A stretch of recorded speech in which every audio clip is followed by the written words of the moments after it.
따라해볼까요? 오병이어 맥주 감사 기적의 마중물. 예. 한 나그네가 있습니다. 이 나그네가 태양이 장렬하는 사막을 지나갑니다. 여행을 하는데 자기가 준비해 왔던 물도 다 말라버리고 다 떨어져 버렸습니다. 장렬하는 태양 아래 그 사막에서 목이 너무너무 마릅니다. 그래서 길을 찾아 헤매다가 이제는 물을 찾아서 목 한 축 한번 죽여보려고 그렇게 애타게 갈증이 나서 돌아다닙니다. 그런데 그의 눈에 하나가 보입니다. 그것은 예전에 이 손펌프 아시죠? 이렇게 손으로 촥촥촥 하면 이렇게 물이 나오는 손펌프, 그 손펌프가 보이는 거예요. 손펌프가 있다 하면 그곳에 밑에 뭐가 있는 거예요? 물의 근원, 지하수, 생수가 있는 거죠. 옳다구나. 그래서 이 나그네가 그 손펌프를 보고 너무 반가워서 타고 옵니다. 손펌프가 있는데 그 손펌프 옆에 뭐가 또 같이 있는 겁니까? 물 한 병이 이렇게 다 같이 있는 겁니다. 그래서 그러면 손펌프가 있고 물 한 병이 있으면, 자, 우리 젊은이들은 손펌프가 있고 물 한 병이 있으면 이제 너무 갈증이 나요. 어떻게 합니까? 어떻게 해야 돼요? 물 마실 거죠? 이 젊은 사람들이 이러니까 그런 거예요. 연세 있으신 분들은 어떻게 해야 됩니까? 그 물을 내가 마시면 안 되고 그 물은 펌프에다가 부어야 됩니다. 펌프에다가 붓고 펌프질을 하면 그제서야 물이 확 끌어올라오는 거야. 이렇게 펌프에다가 붓는 이 물 한 병, 그래서 그 펌프 밑에 있는 지하수의 생수의 근원을 쫙 끌어서 올리는 마중하는 그 물 한 병의 작은 물 한 병을 뭐라고 한다? 마중물이라고 한다는 거죠. 마중물. 그렇습니다. 마중물이라고 하는 것은 펌프에다가 붓는 물, 그것을 마중물이라고 합니다. 오늘 우리는 맥주 감사 또 오병이어 이 마중물에 대해서 우리가 같이 한번 살펴보게 될 텐데요. 오늘도 이 성경에 보면 오병이어라고 하는 이 기적이 잘 기록되어 있는 내용입니다. 잘 아시죠? 오병이어는 5천 명의 사람들이 먹을 것이 없는 그런 들 가운데서 한 아이가 가지고 온 보리떡 5개와 물고기 2마리를 통하여서 우리 예수님께서 나눠주었더니 5천 명이 배불리 다 먹고도 12바구니나 남긴 놀란 기적의 사건입니다. 오늘 이 사건을 통하여서 우리는 어떤 은혜를 받아 누려야 될 것인가, 우리는 어떤 감사로 나아가게 될 것인가, 또 이 기적을 이룬 이 마중물의 이 놀라운 역사는 대체 무엇인가, 그 실체와 정체를 살펴보면서 그때 그 사람의 은혜만이 아니라 오늘을 살아가는 나에게 주시는 하나님 은혜가 무엇인지 내가 찾아가고 그 은혜를 붙드시는 우리 모두가 되시기를 진심으로 축복합니다. 자, 그렇다면 첫 번째로 여기에는 특별히 2가지의 감사가 나옵니다. 2명의 감사가 나오는데, 첫 번째는 한 아이의 감사가 먼저 나오는데요. 한 아이의 감사를 먼저 보도록 하겠습니다. 자, 이 아이의 감사는 어떤 감사였던 것입니까? 첫 번째로 따라합니다. 뻔뻔한 감사가 기적의 마중물이 됩니다. 9절 말씀을 같이 한번 읽어보겠습니다. 시작. 여기 한 아이가 있어 보리떡 5개와 물고기 2마리를 가지고 있나이다. 그러나 그것이 이 많은 사람에게 얼마나 되겠사옵나이까. 아멘. 오늘 이 오병이어가 있었던 이곳은 디베라 호수의 건너편입니다. 벳세다라는 곳인데 이것은 오병이어의 기적은 사복음서의 공이 다 나타나 있습니다. 사복음서 전체에 다 나타나 있는 하나님의 말씀, 우리 예수님의 사역들은 많이 그렇게 있지 않는데 이 오병이어는 다 나와요. 그리고 오늘 그래서 그 병행 본문들을 같이 이렇게 살펴보면 이곳이 벳세다라는 곳이라는 것을 알 수가 있고, 그 건너편은 가이사라라는 것을 알 수 있습니다. 그래서 병행 본문인 마가복음 6장을 보게 되어지면 예수님께서 가이사라 그쪽에 있었고, 그곳에서 예수님께서 제자들을 둘씩 짝지어 가지고 전도 파송을 보내셨어요. 그래서 다 그렇게 파송을 해서 그 사람들이 예수님의 이름으로 가서 천국 복음을 전파했을 때에 하나님의 놀라운 기적의 역사, 병고침의 역사라든지 귀신이 쫓아간다든지 그런 여러 가지 놀라운 역사들을 많이 경험하고, 그들이 하나님의 은혜 안에서 예수님의 그런 명령을 받들어서 복음 전파하면서 밤이 맞도록 그래 수고하고 그래 돌아온 거예요. 그래 예수님께서 다시 돌아왔었을 때에 예수님 앞에 여러 가지 전도 보고를 막 하는 거예요. 근데 그렇게 많은 하나님의 천국 복음을 전파하다 보니까 피곤한 거예요. 이 제자들이 너무 피곤하고 힘이 들어있는 그런 가운데 있었기 때문에 예수님께서는 이 제자들을 좀 쉬게 해주시려고, 불쌍한 거예요. 제자들이 너무 힘들으니까. 그래서 천국 복음을 전파한 이 복음사에게 수고한 제자들을 좀 쉬게 하려고 한적한 곳으로 자리를 이동하는 거예요. 왜냐하면 사람들이 이제 소문이 너무 많이 나가지고 이 예수님과 예수님의 제자들을 따라가면 기적이 일어난다는 걸 알고 막 자꾸만 오는 거예요. 그래서 이 제자들을 쉬게 하려고 한적한 곳으로 따로 데리고 가는데, 이 벳세다로, 이 가이사라라고 하는 곳에서 호수를 끼고 그것을 건너편으로 가면 벳세다인데 그쪽으로 가는 거예요.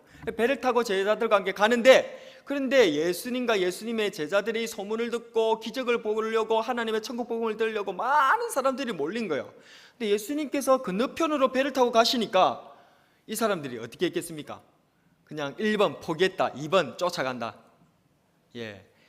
이 사람들은요 2번 쫓아간다를 선택했습니다. 예수님에 대한 갈망, 예수님에 대한 그러한 갈급함이 많아가지고 그들은 그때 당시 배도 없으니까 도보로 무려 가이사랴에서 벳세다까지 30km나 되는데 그 길을 수많은 군중이, 예수님께서는 배로 이동하고 이 수많은 군중들은 도보로 또 뛰면서 저보로 막 30km를 뛰면서 막 움직이는 그런 광경이, 진풍경이 지금 펼쳐지고 있는 거예요.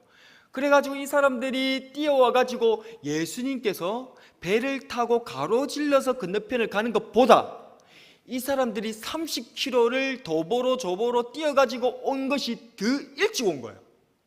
얼마나 이 사람들이 마음이 갈급했으면. 그래가지고 그들이 먼저 그 길을 도착해가지고 건너편 벳세다에 도착해서 예수님을 기다리고 있는 거예요. 예수님께서 그 모습을 보시니까 어떻습니까? 마음이 불쌍히 여겼다라고 얘기하고 있습니다. 주님께서는 마가복음 6장 34절 뒤에 조금 읽겠지만은 그 사람들을 보면서 불쌍히 여기는 그런 마음으로 딱 보게 된 거예요. 그래서 그들에게 천국 복음을 쭉 전파하시면서 하신 거예요.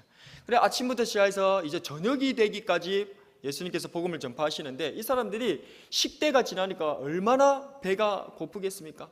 저마다 다 배가 너무너무 고파가 있는 거예요. 그러니까 또 우리 예수님께서 그 배고픈 무리가 어떻게 보입니까? 또 불쌍히 보이시고 민망히 여기시는 겁니다. 그래서 이 사람들에게 먹을 것을 좀 나눠주기 위해서 제자들에게 얘기합니다. 너희들이 이 사람들에게 좀 먹을 것을 좀 나눠줘라. 예수님께서는 민망히 여기고 불쌍히 여기는 마음으로 제자한테 얘기를 했는데 이 빌립 제자가 대답을 하기를, 아이고 주님, 이 사람들 다 먹이려면 200데나리온이나 되는 떡이 필요합니다. 여러분들 200데나리온이 어느 정도 규모냐 하면 한 데나리온은 1일 품삯입니다. 그래서 오늘날로 그냥 계산을 환산해 보면 한 10만 원이라 생각한다면 200데나리온은 그럼 얼마입니까? 2천만 원입니다. 여러분들 요즘같이 산업화되어지고 공장 대량 생산이 가능한 이런 때에도 갑자기 지금 당장 2천만 원치 빵을 구해오라 그러면 빵 구해올 수 있습니까?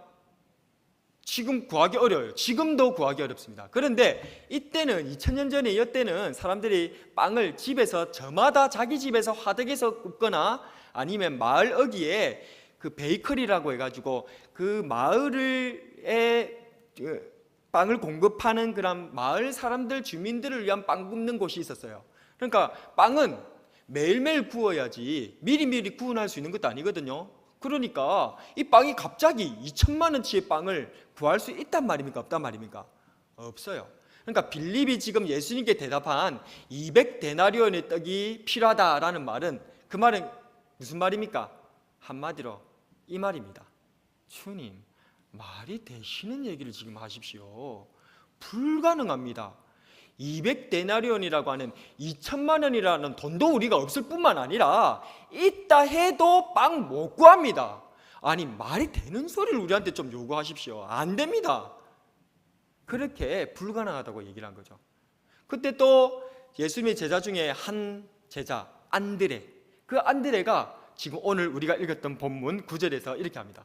자기가 이제 해가지고 예수님께서 그래도 말씀하시니까 한 아이가 있는데 이 아이가 보리떡 5개와 물고기 2마리를 갖고 온 거예요. 그래서 그걸 가지고 안드레가 예수님께 가지고 옵니다. 그러면서 뭐라고 얘기합니까? 여기 한 아이가 있어 보리떡 5개와 물고기 2마리를 가지고 있나이다. 그러나 그것이 이 많은 사람에게 얼마나 되겠사옵나이까? 한마디로 뭐에도 못 붙인다? 코에도 못 붙인다. 아니 이 아이 보리떡 5개 물고기 2마리 이렇게 있긴 있는데, 그런데 이것 가지고는 코에도 못 붙이고 이거 뭐 아무것도 안 됩니다. 어쨌든 뭐 갖고 오라 했으니까 갖고 오긴 갖고 왔습니다. 이런 식으로 부정적으로 얘기를 한 겁니다. 그런데 여러분들, 이 아이는 왜 그러면 보리떡 5개와 물고기 2개를 갖고 왔겠습니까? 그리고 이 보리떡 5개와 물고기 2마리는 나중에 우리가 다 알다시피 어떤 일로 바뀌어집니까? 거기에 모였던 남자 장정 5,000명이 다 배불리 원하는 대로 먹고도 몇 바구니나? 12바구니나 남기는 놀란 기적이 이루게 된 줄로 믿으시길 바랍니다.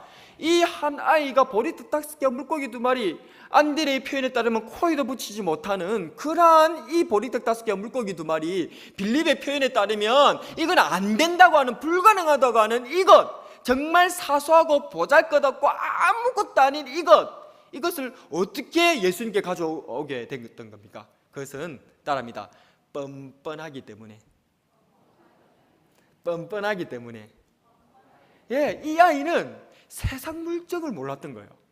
계산 앞뒤 구분을 못하는 겁니다. 그래서 철부지거든요. 아무것도 모르고 그냥 아무 생각도 없이 그냥 뻔뻔하니까, 예수님께서 필요하다니까 그냥 그 말씀 듣고 이 아이는 그냥 자기 먹을 거 주머니 뒤적뒤적 해가지고 보리떡 5개와 물고기를 꺼낸 것입니다. 할렐루야. 그런데 여러분들, 우리가 왜 감사하지 못합니까? 이 빌립이라든지 안드레와 같은 그런 생각 때문에 아닐까요? 때로는 많은 생각이 감사하지 못하게 합니다. 때로는 너무 많은 생각이 우리로 하여금 은혜를 가로막는 장애물이 된다는 겁니다. 너무 많이 생각하지 말고 하나님 앞에 뻔뻔하게 그저 그냥 감사하시는, 그래서 기적의 마중물로서 주님의 놀라운 기적을 경험하는 저와 여러분 되시길 축복합니다. 두 번째로, 어떤 감사가 기적의 마중물이 됩니까? 따라하겠습니다. 공감의 감사가 기적의 마중물이 됩니다. 마가복음 6장 34절인데요 같이 한번 읽어봅니다. 시작. 예수께서 나오사 큰 무리를 보시고 그 목자 없는 양 같음으로 인하여 불쌍히 여기사 이에 여러 가지로 가르치시더라. 아멘. 계속해서 이 아이의 감사에 대해서 살펴보기를 원합니다. 하루 종일 예수님의 말씀을 들었던 이 사람들, 그래서 저녁까지 예수님의 말씀을 듣다 보니까 어떻다? 배가 너무 고픈 거예요. 그런데 이 배가 고픈 것, 이 배꼽시계의 영향은 나만 배꼽시계를 갖고 있습니까? 다른 사람들도 배꼽시계 갖고 있습니까?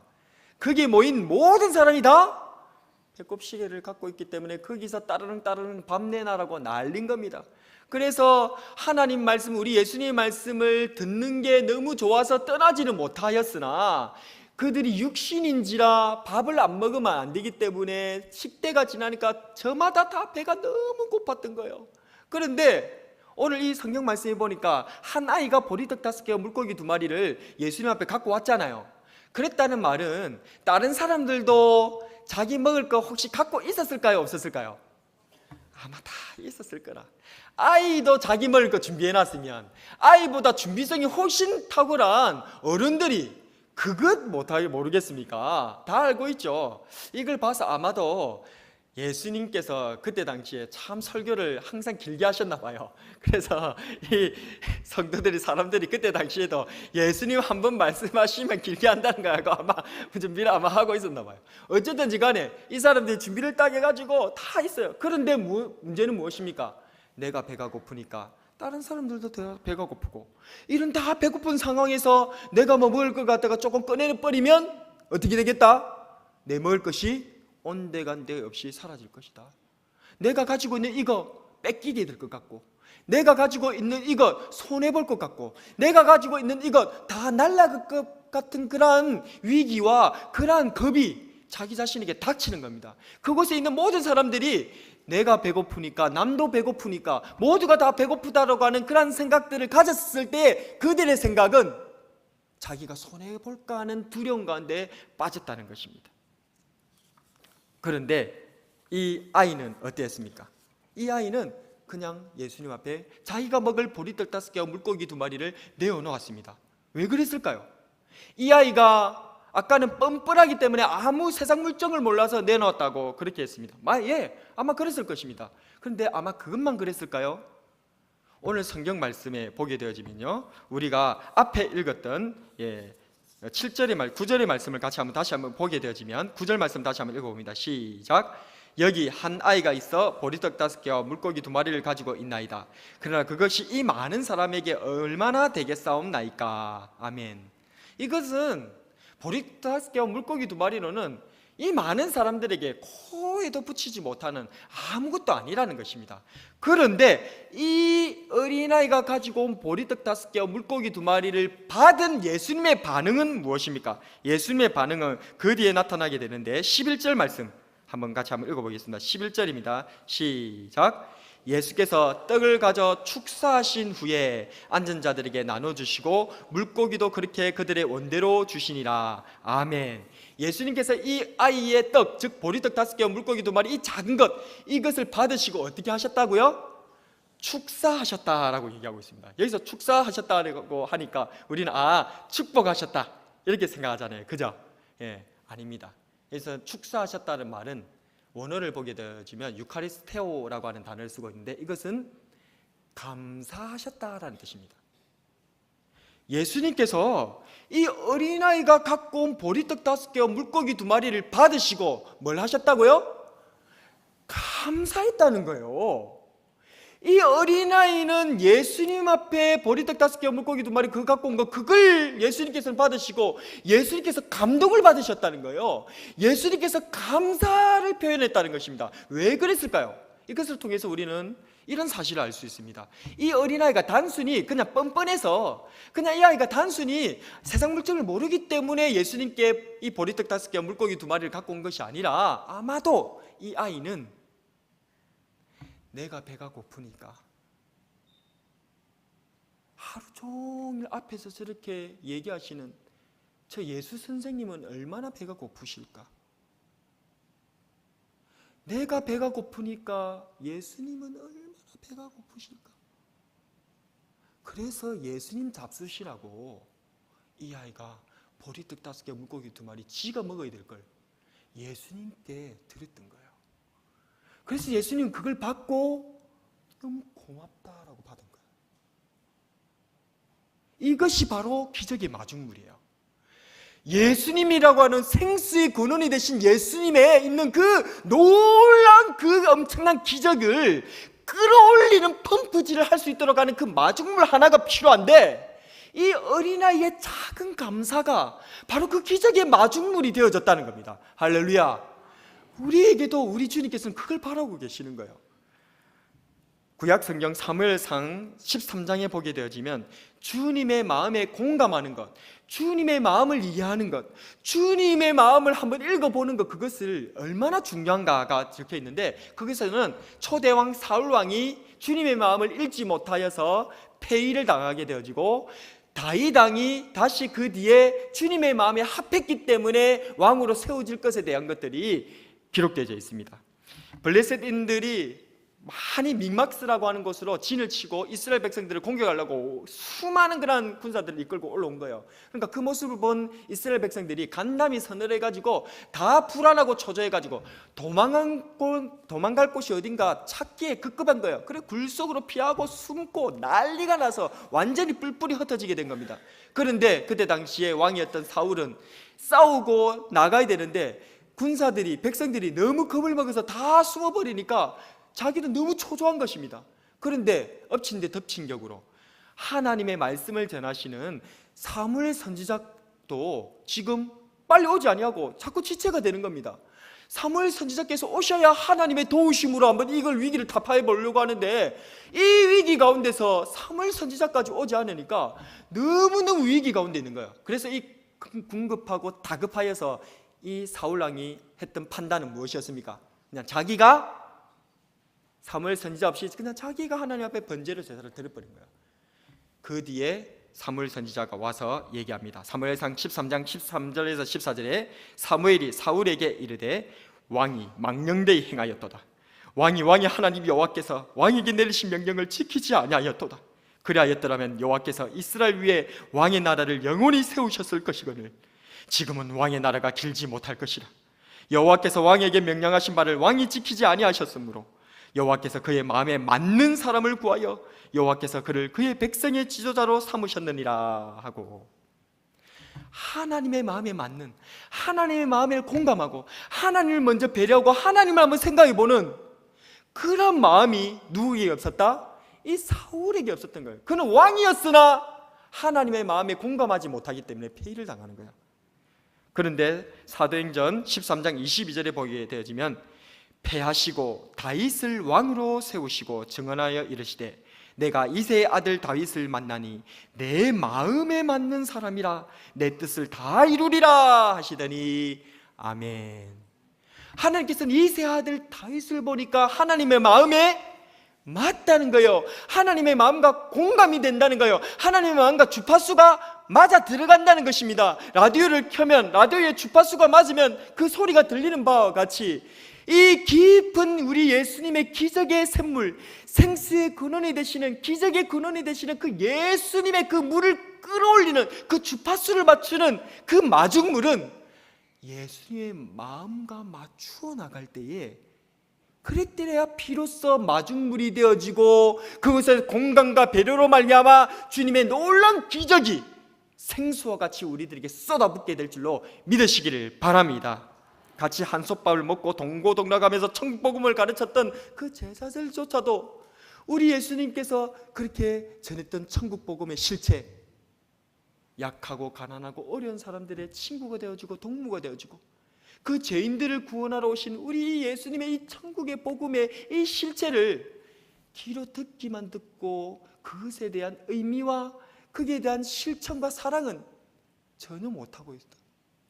그 12명의 제자도 그냥 현실적으로만 바라보고 주님 앞에 빌립과 같이 대답하고 안드레와 같이 대답했고, 그 자리에 모였던 남자 장정만 어른들 5,000명이나 되는 어른들, 그 사람들 중에서도 예수님의 말씀을 듣기만 들을 줄 알지 예수님의 이 마음, 이 불쌍히 여기는 마음, 이 모인 무리들과 이 사람들을 불쌍히 여기는 애틋한 그 마음은 전혀 읽지 못하고 그 마음에는 공감하지 못한 채 그냥 듣기만 듣고 있었던, 그래서 하나님의 이 천국 복음이 예수님께서 그렇게 가르치시려고 하는 것이 무위로 돌아가고 숲으로 돌아갈 것 같은 이 위기 가운데 하나님께서는 놀랍게도 그 구석트기에 이 조그마한 어린아이 하나가 어떻게 예수님의 마음을 알고 공감하여서 자기 먹을 것 하나를, 그 오병이어를 예수님께 가져다 주는 거예요. 주님께서는 그 아이의 이 오병이어를 받아들고 감동하시고, 그래서 주님께서는 그 아이의 그 오병이어를 들고 하나님 앞에 유카리스테오 축사하셨다.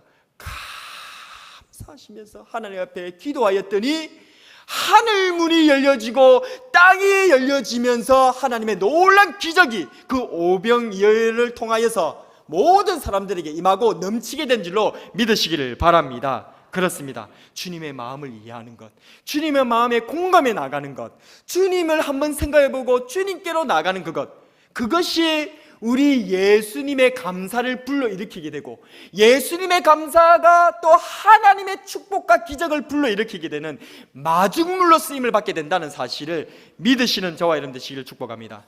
마지막으로 어떤 감사가 기적의 마중물이 됩니까? 따릅니다. 실천의 감사가 기적의 마중물이 됩니다.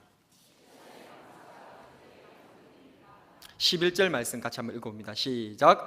예수께서 떡을 가져 축사하신 후에 앉은 자들에게 나눠주시고 물고기도 그들에게 원대로 주시니라. 아멘. 한 아이의 뻔뻔하고도 당차지만 주님의 마음에 공감할 줄 아는 이 감사가 예수님의 마음을 움직였습니다. 그래서 예수님께서는 그 마음이 움직여 주심으로 말미암아서 감사하였고, 예수님의 감사를 불러오니까 하나님의 기적의 역사가 나타난 것, 이것이 바로 무엇이냐? 맥주 감사라는 거예요. 맥주 감사가 뭐냐? 맥주 감사는 이스라엘 백성들의 3대 절기 중에 하나입니다. 유월절, 또 맥추절, 그리고 초막절, 이렇게 세 가지가 있는데, 이 맥추절이라고 하는 것은 보리를 심고 보리를 거두게 되어졌을 때 하나님 앞에 감사를 드리는 것, 그리고 뒤에 있는 연말에 지키는 수장절, 혹은 초막절이라고 하는 이 추수감사절은 이스라엘 백성들의 주 수확물이 되는 밀이라든지 또 포도라든지 이런 것들을 수확해서 연말에 하나님께 감사드리는 것, 그게 추수감사입니다. 여러분들, 우리가 감사하면 일반적으로 추수감사를 이렇게 생각합니다. 그래서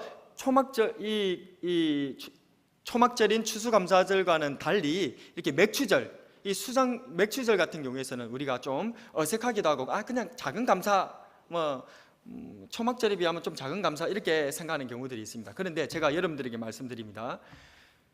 저는 초막절이 굉장히 중요하다고 생각합니다. 초막절의 감사야말로 굉장히 대단한 감사예요. 왜냐하면 이 초막절은 하나님 앞에 보리를 추수하고 나서 감사하는 거예요. 보리는 보잘것없는 겁니다. 사실 그 뒤에 거두게 될 밀이라든지 포도에 비하면 돈도 되지 않는 거예요. 그런데 이 사람들이, 이스라엘 백성들이 이 맥추절에 보리를 거두고 나서 하나님 앞에 감사드리는 이것, 그리고 그것은 단지 보리를 거뒀기 때문에 감사하는 것이 아닙니다. 그들의 마음은 이 보리를 거두면서 이 보리의 초실절, 처음 익은 것들을 하나님 앞에 첫 열매를 앞에 드림으로 말미암아 그들의 마음에는 뒤에 하나님께서 더 큰 감사로 은혜로 나에게 채워주실 것을 믿고 기대하면서 작지만 심는 감사가 바로 이 맥추절의 감사인 줄로 믿으시기를 바랍니다. 이 어린아이 하나가 자기의 보리떡 5개, 물고기 2마리 아무것도 아닌 그것을 우리 예수님 앞에 감사로 바쳐드렸을 때에 그것이 예수님의 위대한 감사를 불러일으킨 기적의 마중물로 쓰임받은 것처럼 우리가 오늘 작은 감사, 상반기를 보내면서 별거 감사할 거 있나 이래 싶어도 그럼에도 불구하고 감사의 제목들을 이끌어내며 하나님 앞에 드리는 이 맥추 감사는 심는 감사가 되어져서 기대함으로 나아가서 하나님의 놀란 거대한 위대한 열매를 맺게 되기 때문에 이게 위대하다는 거예요. 다른 감사, 추수감사는요, 받은 것으로 감사하는 거예요. 맥추감사는 믿고 심고 나아가는 감사입니다. 그러니 이 맥추감사에는 믿음, 소망, 사랑이 심겨져 있는 거예요. 그래서 이 맥추감사가 얼마나 귀한가. 내가 받은 것이 없어도 내가 작은 것으로 하나님 앞에 먼저 심었더니 하나님께서 놀라운 역사로 이루어 주실 것에 대한 믿음과 소망과 사랑의 열매가 맥추감사로 나간다는 거예요. 이렇게 얘기하니까 감사할 게 있어야 감사하죠. 감사할 것도 별로 없는데요 라고 말씀하시는 분이 있을까 해서 제가 말을 하나 소개해 드리고자 합니다. 1. 지금 당신의 집에 전기가 들어온다면 전기의 혜택 없이 사는 20억이 넘는 사람들보다 당신은 감사할 이유가 있는 사람입니다. 집에 식수시설이 되어 있다면 아무 물이나 마시는 10억이 넘는 사람들보다 당신은 감사할 이유가 있는 사람입니다. 하루 1,000원 이상으로 생활하고 있다면 1,000원 미만으로 살고 있는 12억 명의 사람들보다 당신은 감사할 이유가 있는 사람입니다. 하루 한 끼라도 따뜻한 음식을 먹을 수 있다면 8억 명의 영양실조로 고통받는 사람들보다 당신은 감사할 이유가 있는 사람입니다. 오늘 아침에 일어났을 때 당신의 몸이 건강하다면 당신은 이번 주를 넘기지 못할 100만 명의 환자들보다 감사할 이유가 있는 사람입니다. 전쟁의 위협이나 수용소의 고문의 고통, 굶주림의 쓰라림을 경험하지 못했다면 당신은 이런 고통을 당하고 있는 5억 명의 사람들보다 감사할 이유가 있는 사람입니다. 체포, 협박, 학대, 고문, 그리고 죽음의 두려움 없이 편안하게 교회에 나갈 수 있다면 당신은 이런 위협을 당하는 세계의 30억의 사람들보다 감사할 이유가 있는 사람입니다. 만일 당신의 냉장고에 조그만 음식이 있고 당신의 몸에 옷이 걸쳐져 있다거나 잠을 잘 수 있는 집이 있다면 이런 것들이 없이 사는 지구상의 75%의 사람들보다 당신은 감사할 이유가 있는 사람입니다. 두 부모가 아직 살아계시고 지금 혼자가 아니라면 당신은 정말 복이 드물게 감사할 이유가 있는 사람입니다. 당신의 은행에 그리고 지갑에 약간의 돈이 있고 어딘가에 동전을 모아놓은 것이 있다면 당신은 이 세상에서 8% 안에 드는 부자이기 때문에 감사할 이유가 있는 사람입니다. 어떻습니까? 우리가 원망과 불평의 안경으로 끼고 보면 세상은 원망과 불평밖에 보이지 않아요. 그런데 감사의 안경을 끼고 보면요, 감사할 게 지천에 널려 있는 줄로 믿습니다. 감사의 안경을 끼시고 감사로 심으면서 결단하면서 실천해 나가는 저와 여러분 되시길 축복합니다. 작은 감사, 작은 감사라도 실천해 보는 거예요. 이 어린아이가 보리떡 5개와 물고기 2마리를 실천하지 아니하였다면 하나님의, 우리 예수님의 놀란 오병이의 기적이 일어났겠습니까? 작지만, 보잘것없지만 뻔뻔한 마음으로 그냥 얼굴에 철판 한번 깔고, 그리고 우리 예수님의 마음에 공감하는 마음으로 한번 감사해 보는 겁니다. 그것을 실천 한번 해보는 거예요. 작은 감사라도 한번 해보시는 겁니다.